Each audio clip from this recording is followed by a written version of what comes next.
大家好，今次我咧出門帶幾隻錶啊，其中呢一隻就係肖邦嘅，一隻就90年代嘅產物啦，咁啊16248嘅18K 黃金，一個就走通型嘅。其實我哋買咁多錶都會享受下，我冇話咧，當然啦，又會收藏啲錶，玩厭咗又賣翻出嚟嘅，或者交換大家吹錶。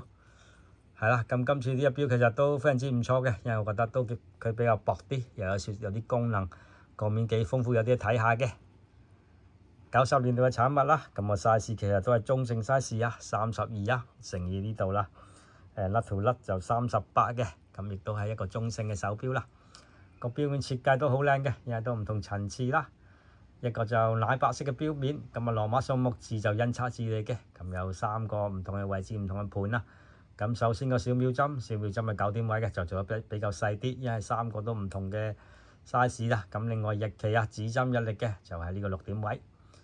當然呢個儲能啊 Power Reserve 亦都好多人都好中意嘅，因為 Power Reserve 幾好嘅，因為知道仲有幾多年啦。咁啊儲能一個就半月形啊，係呢個3點位嘅一個線形啦，係啦。咁啲針都好靚，好似寶璣針啦。潦草嘅肖邦字，咁啊羅馬數目字印刷嘅時錶，咁呢度有60分鐘嘅軌道啊。不過有啲嘢就 override 咗嘅，係啦。咁就藍鋼針，咁呢啲針就金色嘅，細針啊金色嘅，一個18K 玫瑰黃金嘅，你見呢度是1級以上，咁呢個框亦都係好似有個卡地亞嗰啲寶石咁樣啦，成隻錶都薄薄地嘅，物底設計。不過好在佢雖然就唔係特別大隻，不過自動機芯嚟嘅。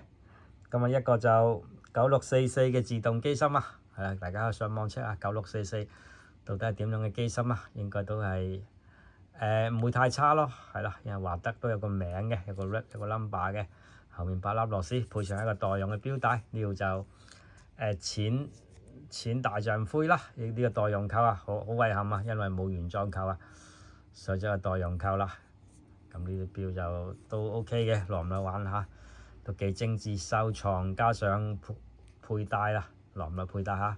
或者聚會咁啊，上手俾大家睇先。咁啊，上手其實咁樣嘅，非常之唔錯啊個 size。嗱，係咪啊？非常之靚嘅。係啦，咁就當然都係單錶啊！呢錶都咁耐啦，單錶一隻啦。如果你中意嘅，我玩完翻嚟咁就可以，可能價錢啱我又就可以放手嘅啦。中意朋友記得訂閱個頻道啊！咁啊，你睇嘅名錶 TV，多謝各位。